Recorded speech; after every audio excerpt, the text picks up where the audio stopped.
Entonces mi interés realmente es las aplicaciones terapéuticas, médicas, psicológicas de la danza.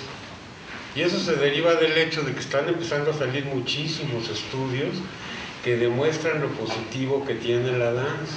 Por ejemplo, uno reciente que revisó varios artículos donde se plantea de que hay muchos estudios que están revelando cambios estructurales y funcionales y de conectividad y del grosor de la corteza cerebral durante la danza. Te aumenta el hipocampo, el volumen del hipocampo, te aumenta la materia gris, o sea, la parte computadora de tu cerebro, te mejora el cableado, te mejora la memoria, la atención, el balance corporal y parámetros psicosociales por toda la vida social que de alguna manera la danza genera. Fue notable ahorita que terminó el taller ver la forma como esa sincronización corporal de ustedes se tradujo en una comunicación social entre ustedes. Entonces, el resumen de mi presentación es una frase de Fernando Pessoa que dice: mi alma es una orquesta oculta, solo me conozco como sinfonía. Mi cuerpo, para Pessoa, cuerpo y alma eran dos caras de lo mismo, es una orquesta oculta y yo solo me conozco como una sinfonía. Básicamente ese es el resumen de mi presentación. Mi presentación está muy sesgada. En realidad, a pesar de que las imágenes desde el punto de vista tecnológico son muy apantallantes, en realidad pues está apenas empezando haciendo pininos. O sea, las técnicas de fotografía del funcionamiento cerebral que llevan 40 años, yo empecé trabajando en esto hace 40 años, compárenlos con los 17,000 años que nos decía Emilio que tiene la información precisa pintada de la danza, que seguramente viene desde muchísimo más atrás. Entonces tú puedes ver a la carne como un transductor biológico de energías, que es mi énfasis hoy, pero sí quiero mencionar de que hay muchos otros enfoques y que el mío es reduccionista y pobre relativamente. La idea es de que ustedes saben mucho más del cuerpo y de lo que yo voy a hablar que yo, porque yo lo estoy viendo de fuera, ustedes lo viven de dentro. Tú puedes ver a la carne como algo paradójico, con poder imaginativo, lo relacionado con eros y magia, con esa como fuerza que en un momento dado se puede generar, ese modelo mágico que tenían en el Renacimiento, relacionado con otra forma de ver las cosas que era totalmente diferente a nuestra forma moderna. Puedes verlo como la carne contráctil, rítmica y autorreferencial, la danza, ¿no? Pienso en Nijinsky. Puedes verlo como una carne espectral, heteronímica, como algo que en un momento dado se puede desdoblar, lo que en psiquiatría le dicen desdoblamiento de la personalidad, pero que Pessoa llevó a un nivel de creatividad creando diferentes personas literarias o heterónimos. Puedes verlo como mediadora entre el cuerpo y el espíritu, que era el neoplatonismo que había en el Renacimiento, donde Emilio nos platicó algo relacionado con los fantasmata, que es una como fuerza erótica mágica que en un momento dado se puede generar entre los seres humanos. Yo tuve dos momentos fantasmata en los talleres. En el de ayer la compañera moviéndose lentamente, en el de hoy la compañera Valeria moviéndose rápido, ¿no? Una como sientes que hay una comunicación y una intensidad de experiencia que de alguna manera tiene que ver con esas fuerzas de las que hablaban los griegos, que al principio había eros y caos, ese eros no como una cosa sexual, sino como una cosa de unión, de comprensión, de compenetración. O puede ver a la carne en devenir cósmico, como sería el caso, por ejemplo, de Teilhard de Chardin. Lo que les voy a platicar un poquito a las carreras tiene que ver con esta serie de diferentes técnicas que te permiten observar el funcionamiento cerebral, tomógrafos o electroencefalogramas, electrodos. En realidad, otra de las razones por las cuales mi presentación es, digamos, 10 o 20 años prematura, es de que todavía no se hacen los aparatos para poder estar registrando el funcionamiento cerebral cuando la bailarina está bailando, cuando el coreógrafo está diseñando su obra. Entonces yo básicamente les voy a hablar de una que se llama tomografía por emisión de positrones, que te permite ver la bioquímica cerebral, y la otra es la resonancia magnética, que por un lado te permite ver cómo le está llegando la sangre al cerebro, y por otro lado te permite ver el cableado. En particular piensen tantito en el cableado de su cerebro. Acuérdense que la neurona tiene un cuerpo neuronal como el microprocesador y luego una larga cola que es el cable que comunica. Si ustedes juntan los cables de su cerebro, cuál es la longitud de los axones en su cerebro, tienen para darle la vuelta al mundo 4 veces. De manera tal que el poder empezar a ver ese tipo de estructuras y cómo está en las diferentes personas, pues es algo interesante. Los temas así, me voy a ir muy rápido, pero básicamente vamos a hablar de un poquito de celebraciones carnales, de la danza y la sincronización, de Dionisos y Apolo, del contraste entre la intuición y la razón, de la sensación o carnalidad arquitectónica, si nos da tiempo, de la neurosacralidad y el neuroerotismo, y de los hemisferios cerebrales y la belleza. Aquí tienen ustedes una imagen de resonancia magnética que te permite ver el cableado. Entonces, estudiar el grosor, por ejemplo, de los cables en bailarines o cómo se va desarrollando a lo largo de tu entrenamiento como bailarín es una de las cosas que se ha logrado conocer. El modelo del funcionamiento cerebral antes era como muy de ingenieros, computacional, de inteligencia artificial, una serie de módulos cerebrales que procesan diferentes partes de la realidad. Últimamente, y sobre todo estudiando los efectos de sustancias como la mescalina o la psilocibina o el LSD o la ayahuasca, el modelo empieza a cambiar de ser una onda más de ingenieros a ser una onda más de artistas, porque el modelo ahorita es un modelo de funcionamiento cerebral y corporal como una caja de resonancia, una orquesta oculta, como decía Pessoa, en donde tienes tú la cosa del tórax, la cosa de la frecuencia cardíaca que está bombeando sangre, y la presión de la sangre es diferente en la sístole que en la diástole, y tienes además una serie de fenómenos sincronizados entre el cuerpo, la respiración, la circulación y la actividad eléctrica cerebral. Entonces, por ejemplo, una guitarra que tiene, digamos, 6, 12 cuerdas, en un momento dado, según la frecuencia que está produciendo en el sonido, o sea, si son frecuencias bajas o frecuencias muy altas, cambia la forma como estas vibraciones acústicas se están manifestando, en este caso en la guitarra. Vean cómo en la Hertz es ciclos, vibración, es un ciclo de sube y baja, ciclos por segundo.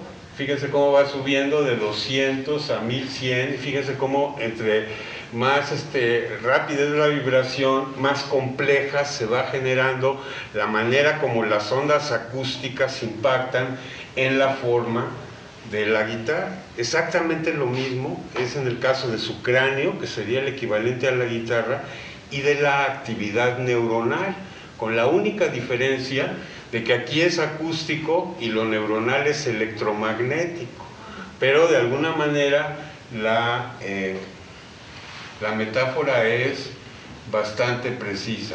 Y este modelo del cerebro como vibratorio me llamó la atención, que ahora en la Bienal de Arte de Venecia había un artista que hizo unos cómics en donde de alguna manera en el cómic y está implícita la idea de qué pasaría si vemos a las personas no como cosas sino como ondas. Esta idea de las ondas, de la frecuencia, de la sincronización, lo cual también me sorprendió, esa idea del artista como la antena de la especie humana, que de alguna manera se está adelantando y que están muy en contacto con los avances científicos de la época. Otro de mis grandes intereses es la relación entre arte y ciencia. Ahora, esta idea de que las vibraciones son importantes, acústicas en el caso de la guitarra, electromagnéticas en el caso del cerebro, es muy antigua. Y de hecho la sabiduría hindú, que ha vertido su atención más hacia el interior que hacia el exterior, como los occidentales, planteaban, por ejemplo, en la tradición tántrica del hinduismo y el budismo, que el universo es una red de vibraciones energéticas emitidas, en el caso de ellos, por la actividad sexual de Shakti y Shiva.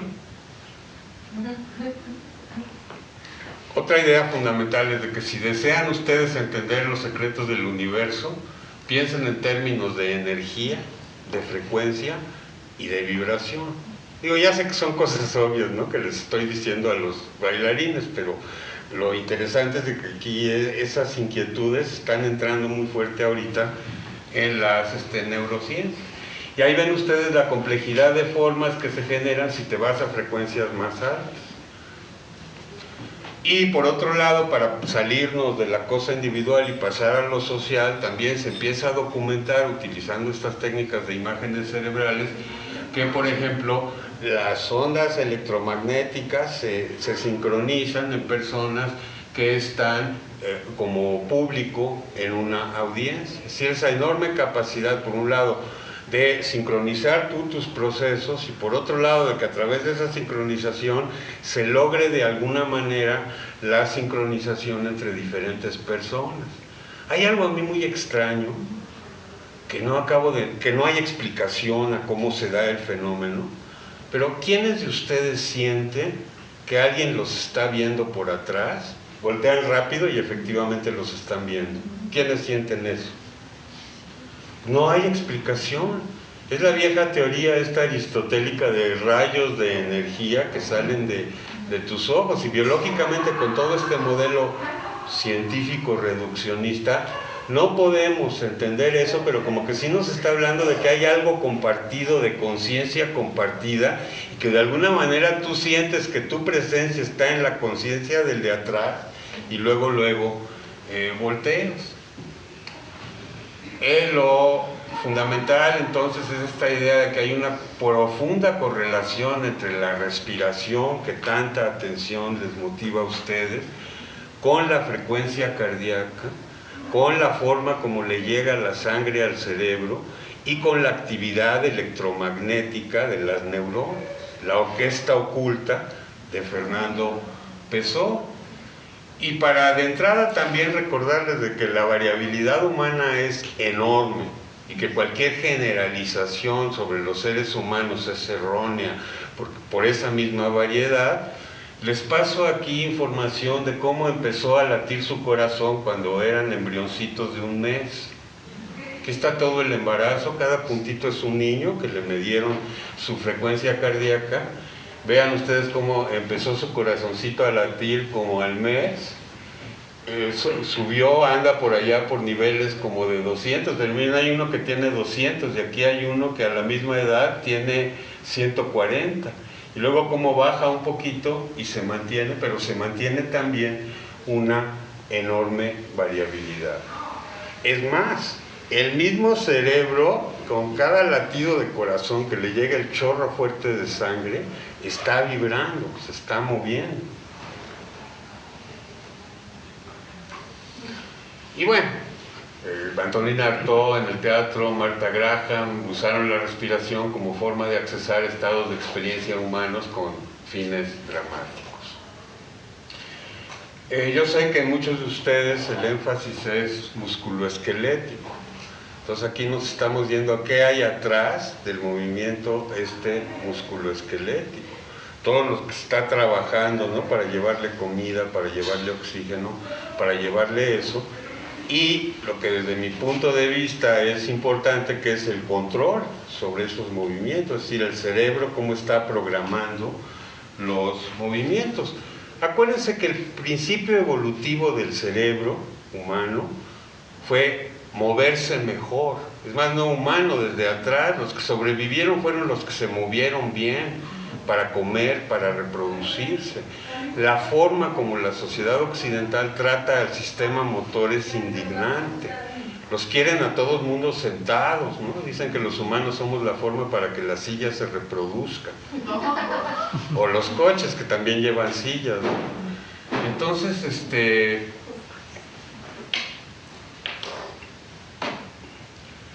si nos vamos a vibraciones electromagnéticas, la forma más sencilla, que tiene ya casi 100 años, es poner unos electrodos y directamente registrar la actividad eléctrica, registrar las vibraciones eléctricas que están saliendo. El problema ahí es de que nada más estás viendo por encimita, no estás viendo la tridimensional del cerebro y lo que está pasando dentro. Tienes ondas lentas y progresivamente cada vez más rápidas, y ahora se está como tratando de relacionar el tipo de ondas con el tipo de experiencia subjetivo. En particular las que no salen aquí, que es unas vibraciones que les dicen gamma, tienen mucho que ver con la cognición compleja. Y ahí sí, si a ustedes en un grupo transdisciplinario les interesa explorar su actividad electromagnética mientras bailan, ya venden unos aparatitos relativamente sencillos con unos cuantos electrodos, que si tienes un cuate ingeniero que haga el procesamiento de esas series de tiempo, que sí requieren matemáticas complejas, pueden empezar a hacer investigaciones en eso, ¿no? Aquí me meto un poquito a la plática de mañana de la maestra Jocelyn Vega, el genio del imaginario, que es Gilbert Durand, su libro que se llama Las estructuras antropológicas del imaginario, que les recomendamos incondicionalmente, en donde se plantea que el cuerpo todo colabora en la constitución de la imagen. O sea, incluso lo cognitivo de alguna manera está manifestando a todo el cuerpo.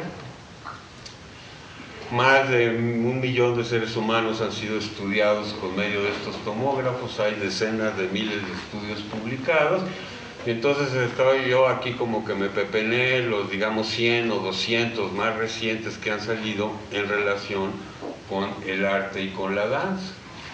Aquí tienen entonces ustedes cómo era la densidad de las neuronas en el proceso cerebral cuando tenían 3 meses, cuando tenían 2 años y cuando, no, 3 meses, no, un recién nacido, 3 meses y 2 años.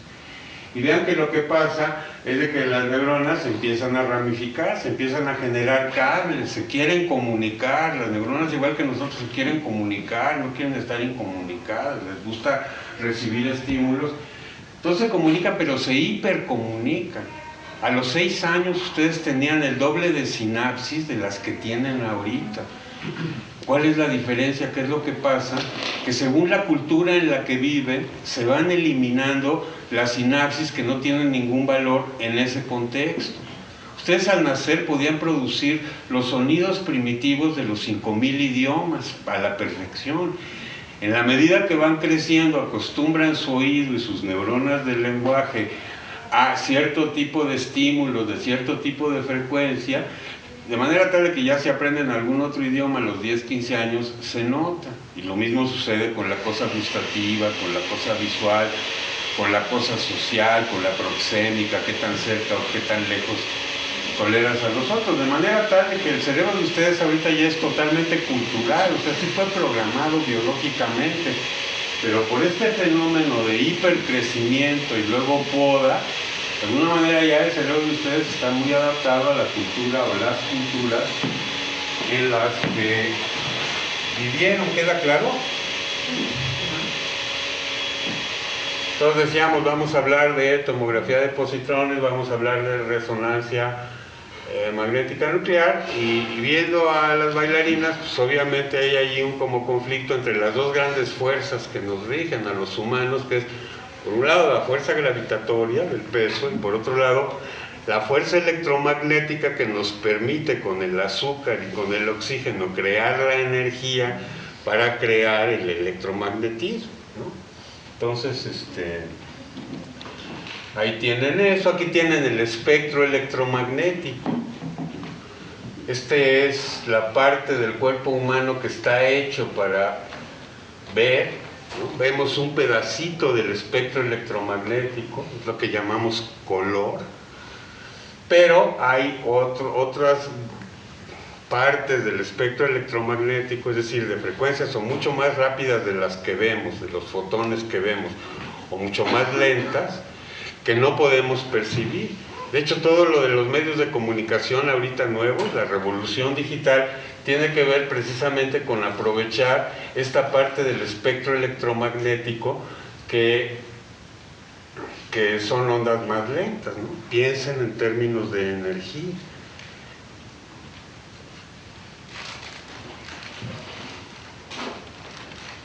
Otra cosa, me llamó la atención el taller de hoy en la mañana que les pusieron a mover así. Mover así está generando calor y el calor también es parte del espectro electromagnético, de manera tal de que de alguna manera ahí a través no del ojo sino del tacto pudieron ustedes a través de los receptores al calor identificar esa energía que era lo que la maestra estaba tratando de generar en ustedes, la percepción, la interocepción de esa energía. Les decía yo entonces que el modelo es ahorita oscilatorio, es vibratorio, pero también es dancístico, el modelo del cerebro, porque en realidad lo que produce estas diferentes vibraciones electromagnéticas, el equivalente a la cuerda del violín, son grandes ensambles neuronales en diferentes partes del cerebro que están vibrando al unísono, las redes cerebrales funcionales fundamentales. De manera tal de que aquí se está como desdoblando la actividad cerebral en diferentes fases, en diferentes partes, igual que en el electroencefalograma hablamos de ondas lentas y ondas rápidas, ya también del punto de vista de cómo le está llegando la sangre al cerebro, que está todo como muy bien calculado, porque qué tanta sangre te llega a diferentes zonas del cerebro tiene que ver con qué tanto trabajo está haciendo las neuronas abajo, se anticipa que están haciendo abajo. Mire, Emilio, cómo de alguna manera la circulación que estamos viendo con la resonancia magnética es el cuerpo, es el corazón, es la circulación. Y por otro lado ya lo electromagnético sería más como lo cerebral mental. Entonces ahí la interfaz, si llegara Descartes ahorita, que ojalá y no llegue porque me caen mal los soldados mercenarios, pero si llegara y nos preguntara qué hay de nuevo, pues le diría eso: mira, la interfaz entre el alma y el cuerpo no está en la pineal, mano, está aquí, en estas estructuras. Entonces la forma como se está representando de manera abstracta el funcionamiento cerebral con estas técnicas es así. Tienen ustedes allá, cada puntito es una zona del cerebro, cada colorcito son diferentes sistemas funcionales, el visual, el auditivo, el olfativo, el motor. Y tienen ustedes en una persona, digamos entre comillas normal, que tampoco existe tal cosa, cómo está la conexión con unas cuantas conexiones entre una zona y otra. ¿Qué es lo que hacen la mescalina, la psilocibina, el LSD y el ayahuasca? Aumentan enormemente la interconectividad cerebral. Vean ustedes, esto es con psilocibina, con hongos, y este es con LSD. Y es precisamente en estos estudios. ¿Qué pasó? No, pues es muy tremendo. El artículo que te envié hoy en la mañana en agradecimiento al libro que me enviaste de Eros, Imágenes, Renacimiento, sí es muy impresionante. Y esto explica, por ejemplo, el fenómeno de la sinestesia. Kandinsky, por ejemplo, que oía música y veía imágenes, que antes se consideraba que era patológico, ahora se reconoce como un indicador de creatividad. ¿Quiénes tienen algo de sinestesia aquí? ¿Sí? Entonces, esto es muy interesante y está dando mucha información, que además se relaciona con el hecho que se está retomando lo que ya sabíamos en los 60s, que la industria farmacéutica cayó, que fue el enorme potencial terapéutico que tienen estas sustancias para todo tipo de cuestión. A mí en particular me interesa como mecanismo antiadictivo, que parece que quita esa tendencia a las adicciones a drogas duras. Sí llama la atención que estas experiencias tan intensas no causan adicción, o muy rara vez causan adicción. Ahora, usando todas estas técnicas y cosas, ¿a qué es a lo que se ha llegado en relación con estas sustancias que afectan un sistema fundamental del cerebro que le dicen la red basal o la red default, también en inglés, que es el sistema cerebral de los artistas? Es el sistema cerebral de la creatividad, es el sistema cerebral de la imaginación, es el sistema cerebral que estás activando cuando estás en ensoñación. un sistema que como básicamente está en las partes de adentro del cerebro, y antes no las podíamos ver, ahora con estas técnicas ha salido, no solo se ha evidenciado, sino que es el más grande de todas las redes del cerebro, algunos le dicen la loca de la casa, y en realidad de alguna manera nos da un fundamento biológico y epistemológico a los que nos dedicamos al arte, porque antes como que no estaba claro, bueno, ¿el arte qué? Bueno, pues el arte precisamente tiene que ver con esto. Y otro hallazgo muy interesante es el hecho de que como parte de este sistema está también tu identidad personal y tu ego. Y lo que se está planteando, que ya también lo planteó Pessoa hace 120 años, es la idea de que tu identidad es una creación momentánea. Es decir, que este sistema tiene que estar activo para que tú estés creando tu ego unificado, un ego muy fuerte, un poco como la patología de Occidente, según los orientales, y tú puedes disolver las fronteras de tu ego. Aquí está la correlación entre ciertas características de cómo está funcionando tu cerebro, y entre más funciona de esta manera, entre más se activan estas neuronas que yo estoy viendo en el tomógrafo, más la persona siente que se está disociando, ¿sí? Y esas disociaciones pueden ser o muy angustiantes si tomas una dosis baja de estas sustancias, o sumamente iluminadoras porque te liberas de un fardo. O sea, tu cerebro deja de inventar que tú eres una persona con un sexo, con una identidad, con una familia, con una actividad, y en un momento dado se abre a muchas otras posibilidades. En realidad estas sustancias lo que hacen es de que apagan los centros de control hasta arriba de la jerarquía neuronal, les quitan importancia y le dan importancia más bien a la información que está abajo, a la información más antigua del punto de vista filogenético, a la información sensorial, táctil, la idea de presencia, todas estas técnicas orientales que tratan precisamente de, en un momento dado, lograr esto. Entonces, el gran hallazgo de estos 40 años de imágenes cerebrales es precisamente una red cerebral específica de la creatividad y de la imaginación, con la cosa adicional de que tu idea de una identidad fija es un acto imaginario que tú estás constantemente recreando. Entonces, en otras palabras, ahí tienen el libro más reciente e importante sobre creatividad, si les interesa el tema y van para coreógrafos. Pero aquí entonces la idea es de que tú tienes un sistema cerebral que puede estar muy rígido, muy interconectado, muy controlado desde arriba, como en el obsesivo o el adicto que no puede evitar hacer algo, como en una persona con coma, con anestesia, dormida, con ataques cerebrales, deprimida, que todo está como muy rígido. Y en un momento dado tienes el movimiento para acá, que tiene que ver con el efecto de los enteógenos, de la mescalina y la psilocibina, que más bien como que le da una cierta libertad a tu sistema. Deja de estar siendo controlado por las partes aquí más evolucionadas del cerebro humano y les da chance a lo de abajo, incluyendo la sensación. Cuando se empezó a decir, todo arte empieza con la sensación. Aquí se viene para acá. Los, digamos, zombies normales andamos por aquí, y las personas en un momento dado, en un momento de creatividad, por ejemplo, tienen una forma de conectividad que sí tiene cierta rigidez, que es otra forma de decir memoria, que tiene ya como cosas preconcebidas, pero también una cierta flexibilidad.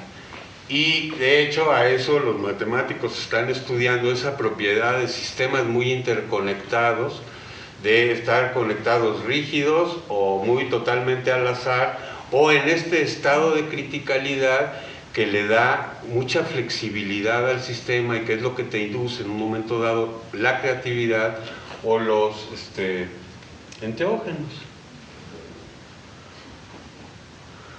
Entonces, por ejemplo, los monjes tibetanos eliminan la negatividad meditando y aumentando la velocidad de sus ondas electromagnéticas cerebrales a frecuencias gamma, que son como 150 oscilaciones por segundo.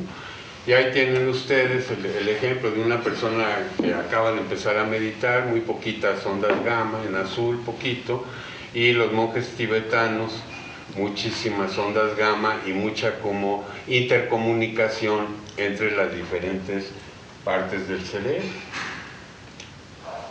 Ahora, todo esto lo estamos descubriendo los occidentales, pero en realidad las prácticas tántricas basadas en el símbolo del encuentro vibratorio de las energías femenina y masculina tienen como objetivo la consecución de la unidad, fuente de su sabiduría. Lo que les quiero decir es que hay como muchísima relación entre lo más nuevo que está saliendo ahorita en Occidente y lo que estos cuates vienen pensando desde hace 2000 años, ¿no?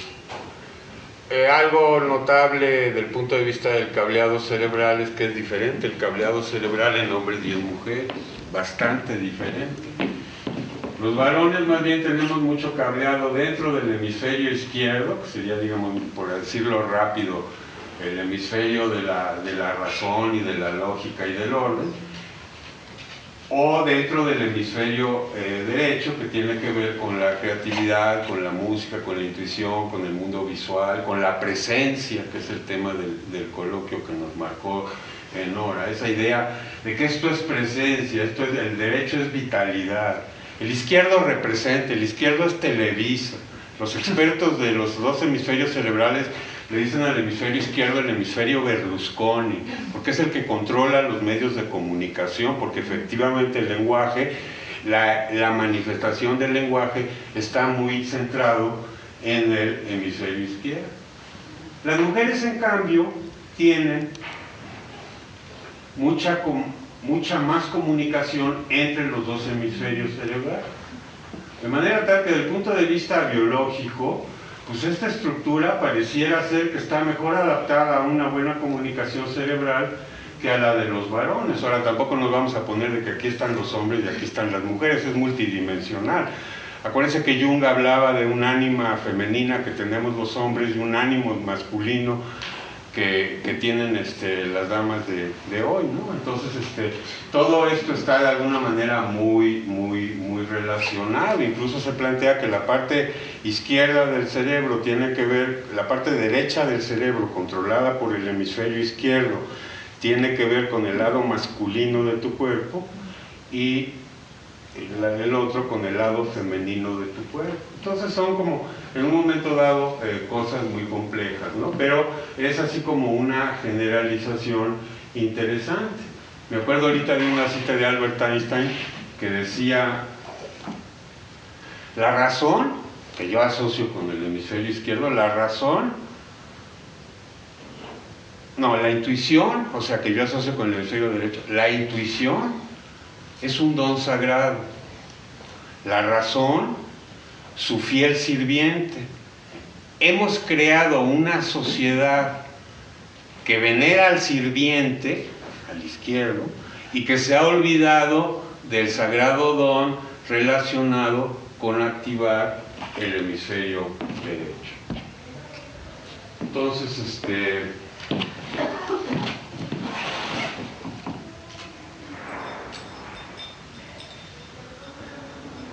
está estudiando muchísimo en el neuroerotismo todo lo que tiene que ver con diferencias cerebrales en diferentes personas.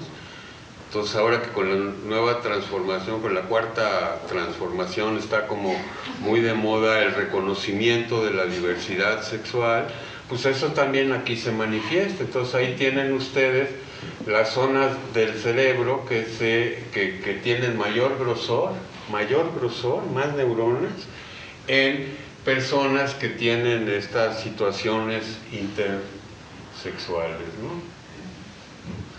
Y aquí también, si hubiera tiempo, habría que hablar del cerebro y lo sagrado, y del cerebro y lo erótico, ¿no?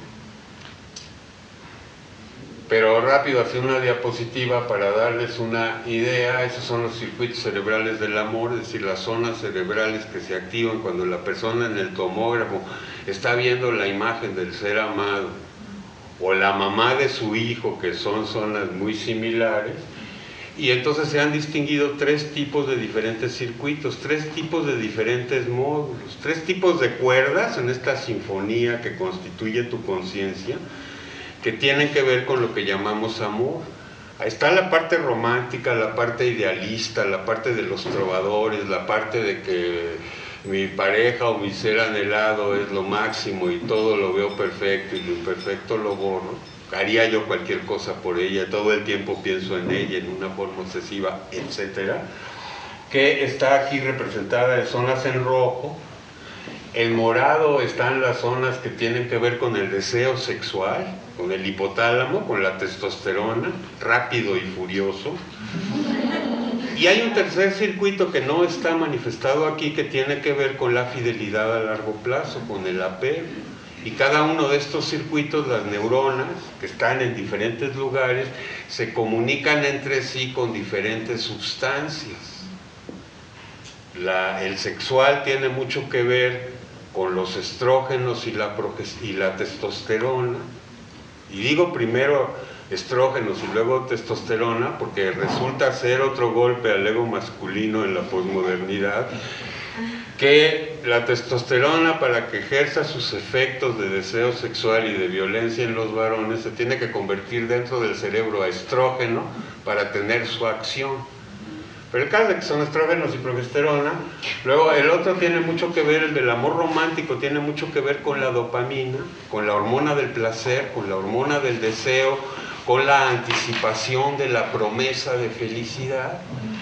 Y los circuitos de filiación a largo plazo y de fidelidad tienen que ver con la oxitocina y la vasopresina. Y es interesante que los poquitos estudios del genoma, ya ven que ahora es bien fácil leer tu genoma. ¿Quiénes se han leído su genoma? Bueno, lo que están encontrando en los poquitos estudios primeros que están haciendo con bailarines, y otra vez, perdón, porque no puedes decir bailarines, o sea, ¿bailarín de qué? De folclórico, de tango, de ballet, o sea, como muy diferente. Pero bueno, los poquitos que han hecho, lo que están encontrando es de que son precisamente los genes relacionados con la dopamina, es decir, con el circuito del amor romántico y con la filiación a largo plazo, la oxitocina y la vasopresina, lo que tiene que ver con el apego social, lo que tiene que ver con la infidelidad, lo que tiene que ver con la confianza, las hormonas de la confianza les dicen. Esos genes de la vasopresina y de la dopamina son diferentes. Y ya ven que cada gene tiene como diferentes sabores, ¿no? Es un poquito diferente, tiene que ver con la afinidad del receptor por las sustancias y una serie de cosas, pero el hecho es de que se están encontrando diferencias precisamente en estos circuitos relacionados con el amor romántico y con la fidelidad a largo plazo.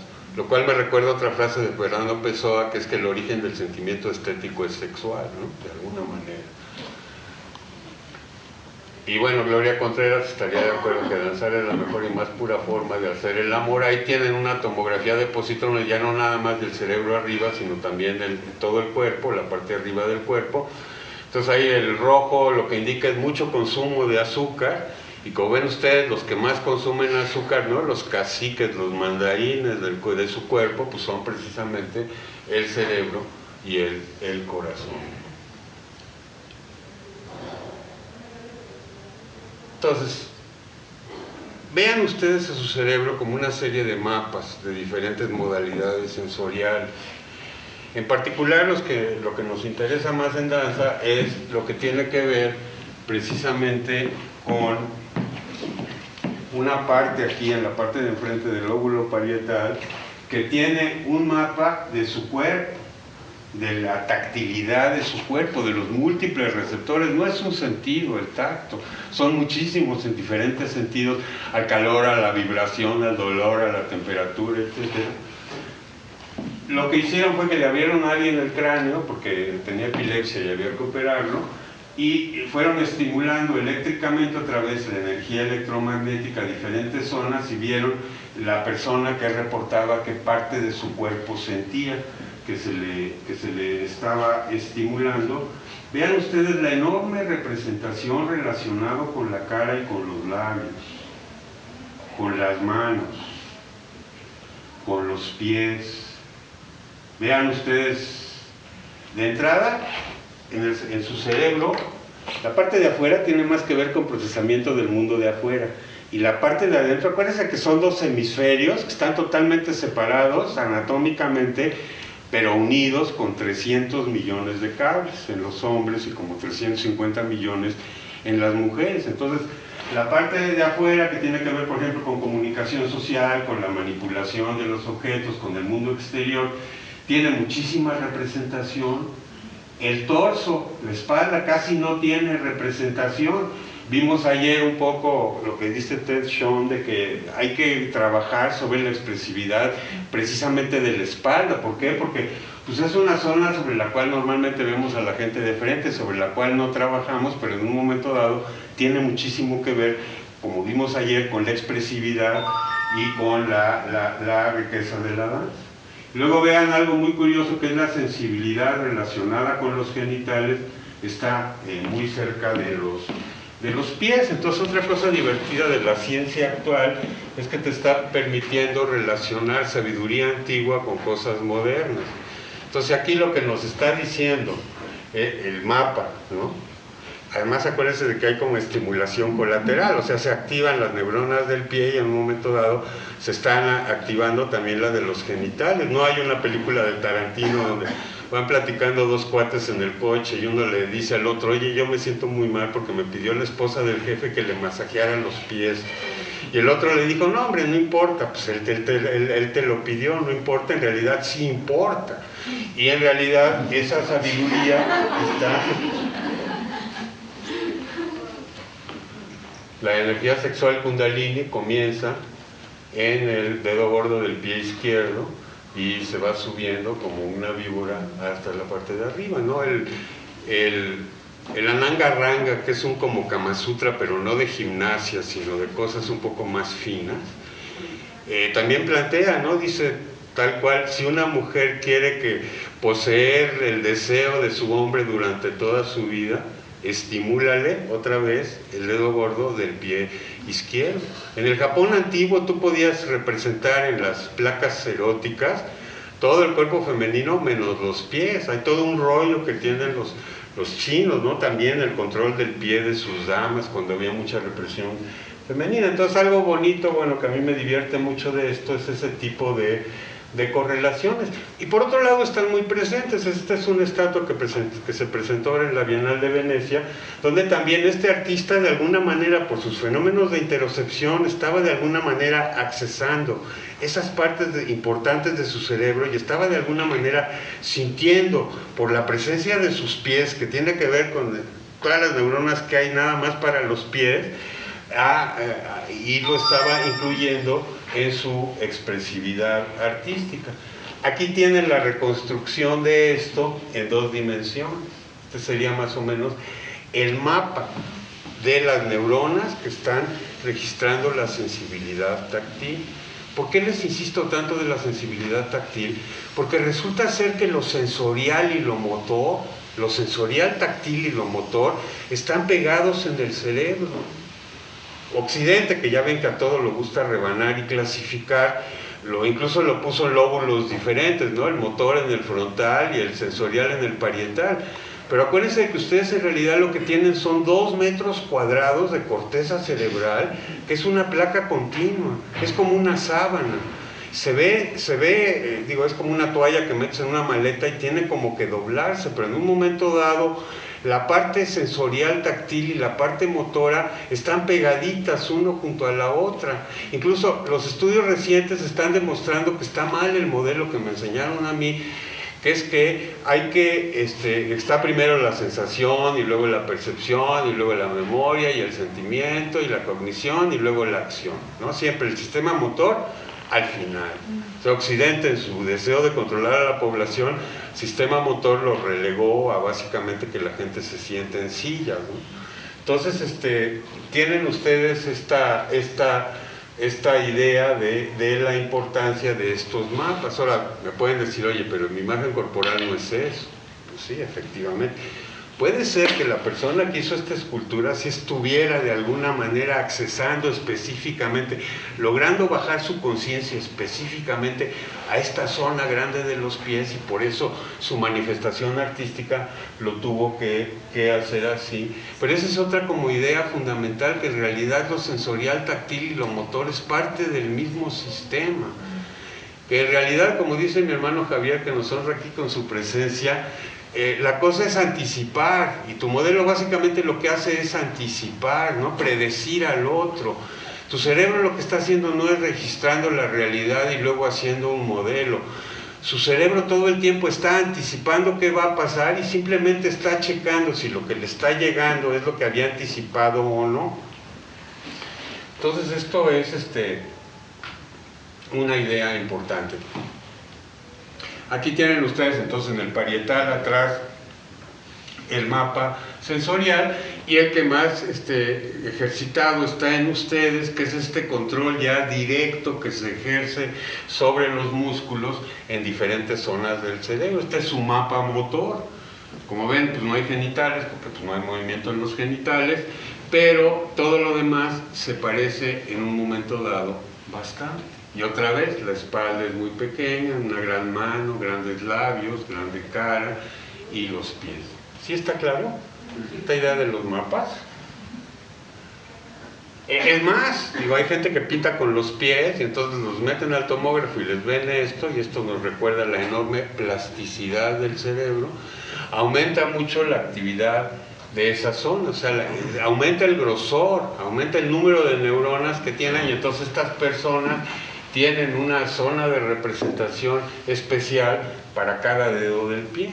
Occidente tiene un problema de represión con los pies, ¿no? De hecho es el lumpenproletariado corporal, porque pues, son los que están cargando todo el peso, están caminando, zapatos con tacones, o sea, es una pesadilla, no se te cultiva la sensibilidad de los pies. Yo le agradezco mucho a mi abuelita que me enseñó a caminar en el pasto descalzo, ¿no? Entonces, eso es interesante.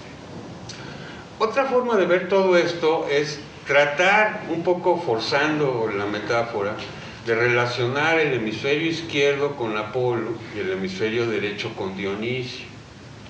Einstein también decía, las cosas hay que decirlo lo más simplemente posible, no más. Y esto de los dos hemisferios sí es un poquito forzar la cosa, pero lleva algo de verdad. Entonces creo que es una forma sencilla de que empiecen ustedes a conocer su cerebro. Entonces, bueno, Nietzsche fue el gran teórico de lo apolonio y lo dionisiaco. Generalmente están en conflicto, pero en un momento dado son la fuente de la creatividad artística, ¿no? Ahí está la cita de Einstein. Tu hemisferio izquierdo es la razón y era el sirviente, y ahora resulta que ya se dedica a caciquear al otro, que es la intuición.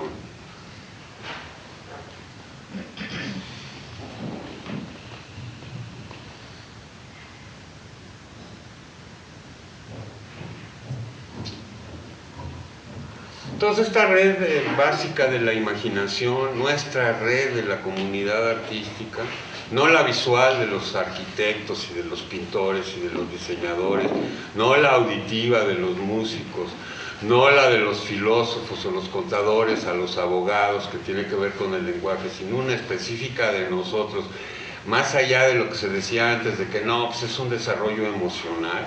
Sí, sí es emocional, pero porque este nuevo sistema está precisamente muy conectado también con las emociones. Es como nuestro sistema, y por eso es importante defender, por ejemplo, la presencia de licenciaturas en danza en todas las universidades, porque las gentes que tienen talento motor muchas veces no pueden enriquecerse con toda la transdisciplina posible en una universidad, porque no hay licenciatura en danza, empezando por la UNAM, ¿no? Entonces ahí tienen ustedes, básicamente es un sistema. Aquí está representado el cerebro por afuera y aquí está cortado por adentro, o sea, estás viendo o acá o acá. Entonces es un sistema que te está combinando algunas neuronas, algunas coreografías, acuérdense, todo esto es oscilatorio, están bailando al unísono, las de acá con las de acá, frontal con parietal, con temporal. Entonces este sistema sería el sistema de la imaginación. El gran experto, desde mi punto de vista, de este sistema fue Fernando Pessoa. La forma de entender la obra de Fernando Pessoa, que se considera el escritor más original de la literatura europea del siglo XX, ¿no? Más que Valéry, más que todos los que la propaganda cultural francesa nos bombardea, él precisamente se dedicó en sus diferentes escritos a explorar este sistema, en particular su idea. ¿Quién ha leído a Pessoa? Algo de Pessoa. Su idea de los heterónimos, o sea, diferentes poetas que son como diferentes personas, o sea, él se desdobló. Eso antes, otra vez, la psiquiatría lo consideraba como patológico, un síntoma de enfermedad, y ahora se reconoce que la capacidad de tener una cierta flexibilidad en tu identidad de ego te enriquece, porque esa mayor complejidad te permite afrontar diferentes situaciones en tu vida. Entonces dice Pessoa, la única realidad en el arte es la conciencia de la sensación. Cada acto de percepción es un acto de creación. Cada acto de memoria es un acto de imaginación. Y cada acto de identidad, que esta es la que es más interesante, ¿no? Cada acto de identidad es un brillo momentáneo. Es algo que tú estás construyendo en el momento, y que si en un momento dado le metes tu ruido a estas sustancias, ya sea como gran creador como Pessoa o con la mescalina y la psilocibina, puedes de alguna manera empezar a desintegrar eso. Y cuando se empieza a desintegrar, la experiencia es muy angustiante, pero si en el caso de los enteógenos te metes una buena dosis, la experiencia puede ser muy profunda y muy iluminadora.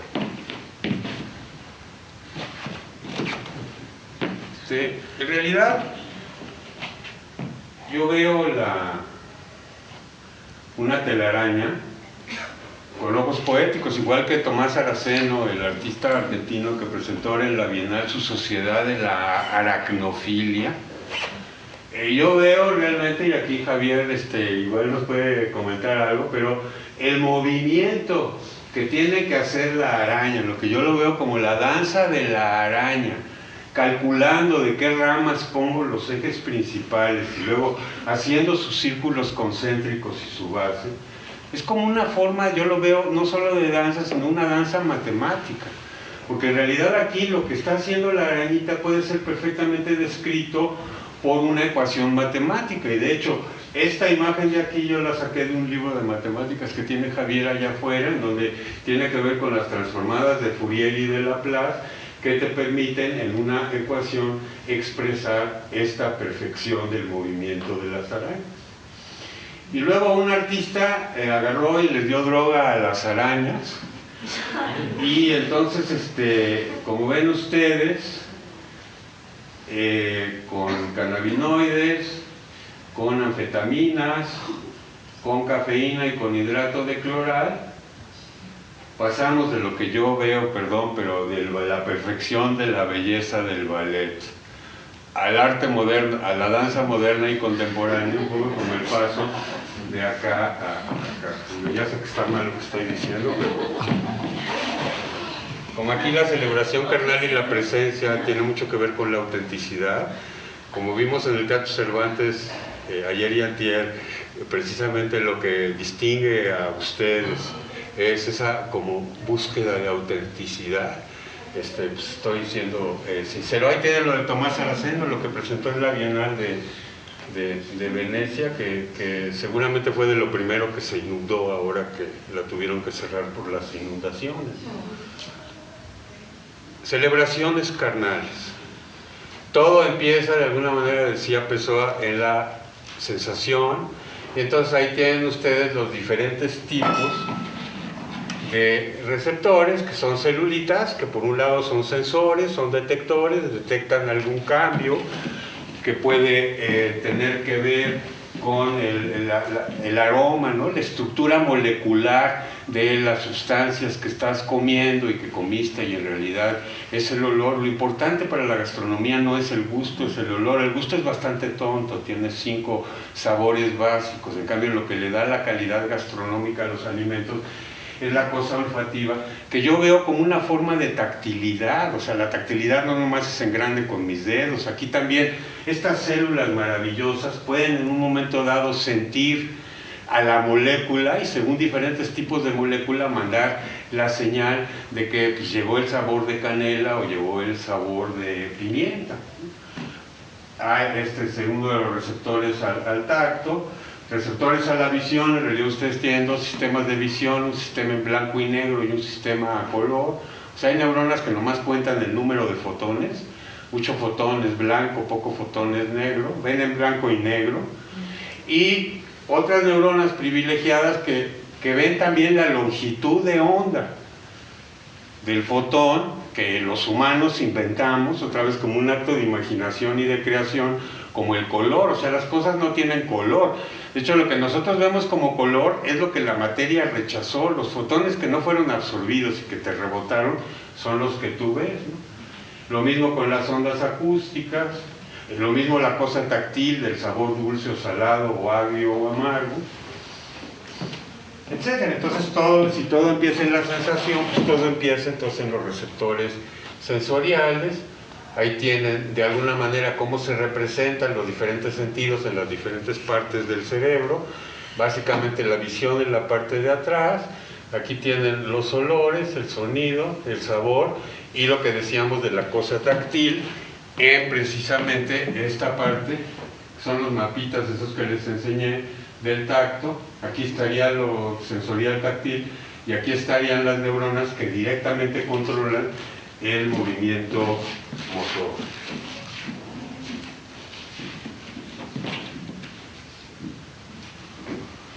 Ahí tienen las diferentes estructuras de estos transductores. Uno muy importante para ustedes es el que tiene que ver con el equilibrio, ya sea con el equilibrio estático, con el equilibrio dinámico. Su entrenamiento en danza precisamente lleva a una sofisticación del funcionamiento en el cerebro de este sistema que está de alguna manera incorporado al oído. Aquí estaría lo relacionado con el sonido.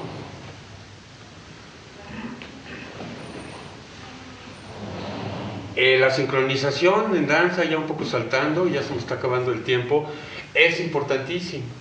Entonces, ahora, por ejemplo, en psiquiatría ya ven que los médicos tienen mucho dinero para investigar, entonces están tomando tomas cada milisegundo de la interacción entre el paciente y el psicoterapeuta y están encontrando que en la medida que el cuerpo de la cabeza para abajo se sincroniza, lo miden matemáticamente y eso, que en la medida que hay sincronización en los cuerpos del terapeuta y del paciente, eso te permite predecir que también se salió la sesión, si hubo buena sincronización del cuerpo, buena sesión, y si no se sincronizaron, mala sesión. En cambio, la sincronización de la cabeza, de lo que te está hablando en un momento dado, es del éxito terapéutico a largo plazo. En otras palabras, su cuerpo tiene diferentes dimensiones temporales, diferente temporalidad. La temporalidad de la sincronización de la cabeza es a largo plazo y la temporalidad del cuerpo es más en un momento dado de momento. Ahora, otro sistema muy importante que han encontrado, nuevo, que tiene que ver con las neuronas en espejo, es lo que se llama el sistema de observación de la acción, que es el sistema que ustedes quieren activar en los espectadores a sus obras de arte. De manera tal de que aquí tienen el cerebro de una persona que le dice, a ver, imagínate que eres Nijinsky bailando El despertar del fauno, ¿no? Solito se lo está imaginando. Aquí metes a la persona al tomógrafo y le pasas a Nijinsky o a uno de los de después bailando el despertar del fauno. Y aquí te agarras a un bailarín que sabe bailar el despertar de un fauno y que en un momento dado lo está viendo y se está imaginando que él es el que está de alguna manera bailando. Y lo que es notable es que si tú sabes ejecutar lo que estás viendo, se te activan mucho más las neuronas de este sistema de observación de la acción, es decir, más neuronas participan, tienes más complejidad de las vibraciones electromagnéticas que en un momento dado te están generando tu sinfonía cerebral. Ahora, si tú estudias la acción en el deporte y en la danza, quitas a este sistema, borras en la computadora las zonas que se activan con cualquier tipo de acción y te quedas nada más con lo específico de cada actividad motora, deportiva o dancística, vean ustedes cómo las diferentes actividades cubren específicamente casi todo el cerebro en ambos hemisferios. Este es el izquierdo visto por fuera y por dentro, este es el derecho. Entonces, por ejemplo, el bádminton te estimula específicamente ciertas zonas, el básquetbol también, ciertos diferentes tipos de danza te están estimulando diferentes cosas, de manera tal de que aquí entra perfecto lo de la variabilidad individual, porque va a haber gente que va a derivar placer de estar activando diferentes zonas, y por eso hay algunas de que no se pierden un partido de fútbol y hay otras que pues no se pierden las transmisiones del Royal Ballet, ¿no? Hay toda una onda ahorita artística relacionada con las discapacidades y con las cosas alternativas, o sea, no necesariamente cuerpos perfectos, sino cuerpos de otro tipo, cuerpos de discapacitados, de ciegos, de sordos, de personas, de problemas motores. De hecho, en el Instituto Nacional de Psiquiatría, con el apoyo del CENIDI Danza y de Ofelia Medina, estamos organizando un coloquio de 2 días, que va a ser el 24 y 25 de marzo, precisamente juntando a expertos de neurodanza, con expertos de este como nuevo enfoque que hay ahorita oficialmente en relación con todas estas alternativas, ¿no? ¿Qué es importante que ustedes conozcan más allá de su sistema musculoesquelético y de su control motor por la corteza y la vía piramidal y extrapiramidal, que seguro medio han leído de eso? La más importante de todas, bueno, 2, el cerebelo y las ínsulas cerebrales. Las ínsulas son esta parte de aquí que quedan como tapadas, o sea, este es el lóbulo frontal, este es el lóbulo temporal, este es el lóbulo parietal, es una toalla doblada, todo está continuo, pero en un momento dado, si la abres, tienes esta zona de aquí, y esta es la gran zona de integración de información del cerebro, y además la que se ha demostrado que los bailarines tienen de alguna manera una mayor eficiencia en el procesamiento de su información, no solo propioceptiva de las articulaciones y cómo están, sino interoceptiva, cómo está tu corazón, cómo está tu respiración. El taller de hoy en la mañana empezó precisamente con forzándolos a entrar en su mundo interoceptivo. Esta zona de aquí que tiene también que ver con tu identidad y con la red de la imaginación, y que tiene que ver entonces con mucho de lo que ahora se considera tiene que ver con la zona específica que te desarrolla habilidades relacionado con la danza, aparte de lo obvio, de lo motor y de lo auditivo musical, ¿no? Entonces las ínsulas son la joya de la corona del cerebro de las bailarinas. Cada semana salen cosas nuevas, tiene que ver con el emotional awareness. Si tú a una persona la entrenas a que tenga emotional awareness, de alguna manera ayudas en su salud mental. Ahora con los relojitos esos que hay que te dan frecuencia cardíaca, está muy fácil que ustedes vean cómo andan sus habilidades interoceptivas de frecuencia cardíaca, porque la prueba estándar es de que tú tienes que calcular a qué velocidad va tu corazón sin estarte tomando el pulso. Entonces tienes la medida objetiva del relojito y la medida subjetiva de lo que tú calculaste. Y las bailarinas, incluso más que los músicos, tienen una superioridad. De hecho, muchos de estos estudios lo que están encontrando es una superioridad de los bailarines sobre los músicos en la eficiencia de muchas actividades, en un uso más gestal, más global de su cerebro. Una teórica muy importante de esto que queremos traer a México es la que está planteando el hecho de que el arte te da algo más que el simple placer. Hay algo extra que te da el arte en sus diferentes manifestaciones que no te da el Häagen-Dazs o que no te da un sexo sin romance. Y eso tiene que ver también con las ínsulas. Incluso ella está planteando que dada esa característica y dado que el placer tiene que ver con la dopamina, que tiene que ver con la adicción, la danza podría funcionar desde el punto de vista teórico como un mecanismo antiadictivo. Luego metes a la persona al tomógrafo y estudias, le metes ahí alguna cosa que puede estar ganando o perdiendo dinero, y comparas a sujetos zombie normales con sujetos bailarines, y resulta ser de que se activa menos la zona de la dopamina que la persona normal. O sea, les produce menos placer, les interesa menos el dinero, Pero por otro lado se prenden unas zonas en la parte frontal que tiene que ver con la frustración, con la negación, que no te aplaude el público, que no te acepten en el Royal Ballet, que alguna cosa, cualquier como frustración relacionada con tu arte tiene como mucho más impacto, que yo creo que es algo súper importante, ¿no? Ahí tienen el sistema de la dopamina, el sistema del amor romántico, el sistema del deseo. Vean cómo disminuye su actividad si estás en un momento dado adicto. El sistema más abundante de receptores al cerebro humano es a la marihuana, a los endocannabinoides. Entonces ahí tienen ustedes en colorcito rojo las zonas del cerebro donde están estos receptores. Ahí tienen los genes que están alterados, que son diferentes en bailarinas, que tienen que ver, como les decía, con la dopamina, o sea, de alguna manera relacionado con lo del dinero, pero también lo relacionado con la filiación social, con la intensidad de necesidad de filiación social, o con la promiscuidad, con los dos extremos de esa dimensión. Ya se nos está acabando el tiempo, entonces ahorita venía una cosa relacionada con el mundo visual, pero yo creo que ya no viene. Decimos, hay módulos específicos para diferentes cosas. Entonces, por ejemplo, esta imagen así tú la procesas como procesas cualquier cosa del mundo visual. Pero, si le das la vuelta a 180 grados, entra la información al módulo específico de procesamiento de caras y pues, instantáneamente notas que hay algo diferente, es el Gestalt, ¿no?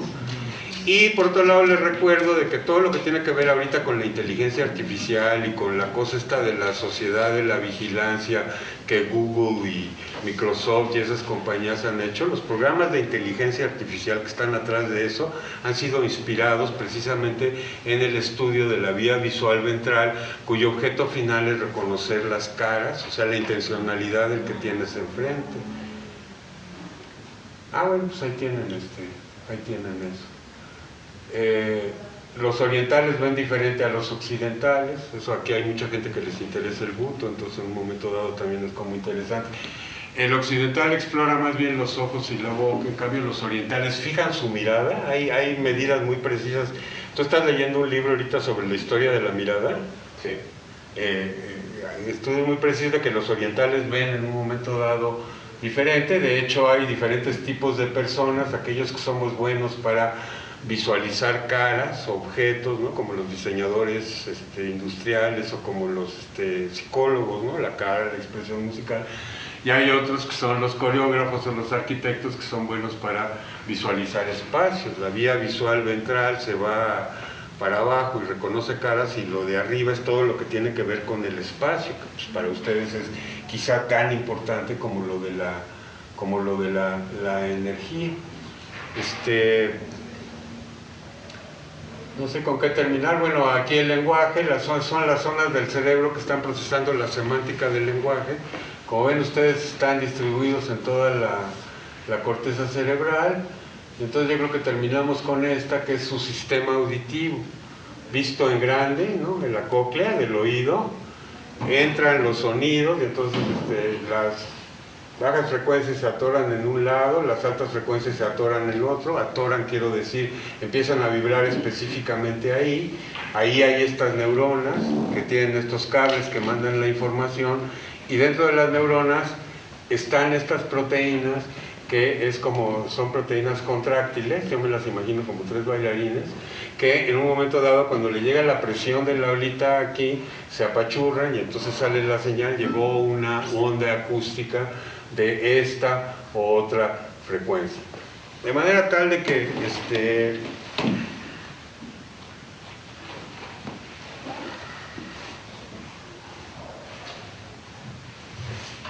es verdaderamente lamentable la manera como la civilización occidental ha tratado el sistema motor. Ustedes son héroes en ese sentido, porque a pesar de todas las dificultades que enfrentan, han decidido dedicar su vida a eso. Por otro lado, ustedes son también una fuerza anticapitalista, porque en realidad en el fondo no les interesa tanto el dinero como a los otros. O sea, las dos grandes adicciones de ahorita son al dinero y al petróleo. ¿no? Y ustedes de alguna manera, no sé si se salven del petróleo, claramente no se salvaron del iPhone, pero sí se salvan cuando menos en la cosa del dinero, de manera tal de que son como un poquito la esperanza utópica de la humanidad. Por otro lado, para fines médicos, terapéuticos, son importantísimos. Nada más piensen, les puedo traer 100 estudios que han documentado el efecto positivo de la música en la salud mental. 100 artículos que tienen que ver con el efecto positivo de la meditación y la salud mental.